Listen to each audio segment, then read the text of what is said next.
Hello guys, welcome to my channel. SSC staff selection commission একটা নতুন website launch করেছে। এসএসসির যে পুরনো ওয়েবসাইট ছিল সেটা ছিল ssc.nic.in। এখন নতুন যে ওয়েবসাইটটা লঞ্চ করেছে সেটা হচ্ছে ssc.gov.in। এখন এর মধ্যে কিছু প্রশ্ন আসছে যে পুরনো ইউজার যারা, পুরনো ক্যান্ডিডেট যারা যারা পুরনো ওয়েবসাইটে রেজিস্ট্রেশন করে রেখেছে তাদের কি করতে হবে? তারা কি পুরনো রেজিস্ট্রেশনেই তাদের চলবে, নাকি নতুন করে আবার রেজিস্ট্রেশন করতে হবে? তো এই কয়েকটা প্রশ্ন দেখা দিচ্ছে যে পুরনো ক্যান্ডিডেটদেরকে আবার নতুন করে রেজিস্ট্রেশন করতে হবে। যাদের কোনো এক্সাম অনগোয়িং রয়েছে, যেমন এসএসসি জিডি যারা দিচ্ছে, তাদের কি করতে হবে? রেজিস্ট্রেশন করতে হলে, নতুন ওয়েবসাইটে রেজিস্ট্রেশন করতে হলে কখন রেজিস্ট্রেশন করতে হবে?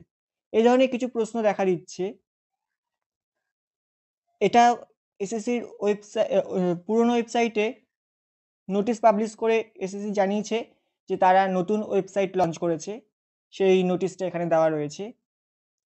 এসএসসির পুরনো যে ওয়েবসাইট সেটা ছিল ssc.nic.in, যেটা দেখতে এরকম। তার ওয়েবসাইটের ফ্রন্ট পেজটা দেখতে এরকম। আর এসএসসির যে নতুন ওয়েবসাইট ssc.gov.in, সেটার ফ্রন্ট পেজ দেখতে এরকম। তো দেখি যে কোশ্চেনগুলো অ্যারাইজ করছে সেগুলোর এক এক করে জানার চেষ্টা করি। পুরনো ক্যান্ডিডেট তাদেরকে আবার নতুন করে রেজিস্ট্রেশন করতে হবে? দেখো, যদি তুমি অনগোয়িং প্রসেসে তোমার কোনো এক্সাম থাকে, যেমন এসএসসি জিডি এক্সাম যেটা চলছে, তার জন্য নতুন করে রেজিস্ট্রেশন করার দরকার নেই। তার রেজাল্ট বলো বা যে কোনো সেই সংক্রান্ত আপডেট বলো, সেটা তোমরা পুরনো ওয়েবসাইটেই পেয়ে যাবে। তবে নতুন যে আপকামিং ভ্যাকেন্সিগুলো আসছে, যেমন এসএসসি সিএইচএসএল, সিজিএল, সিপিও, এই যে এক্সামগুলো আসছে, সেই এক্সামগুলোর জন্য যদি ফর্ম ফিল আপ করতে চাও, তাহলে তোমাদেরকে অবশ্যই নতুন ওয়েবসাইটে রেজিস্ট্রেশন করতে হবে। পুরনো রেজিস্ট্রেশন আইডি, পুরনো পাসওয়ার্ড দিয়ে তোমরা আপকামিং এক্সামগুলোর জন্য ফর্ম ফিল আপ করতে পারবে না। এখন প্রশ্ন হচ্ছে রেজিস্ট্রেশন কখন করতে হবে?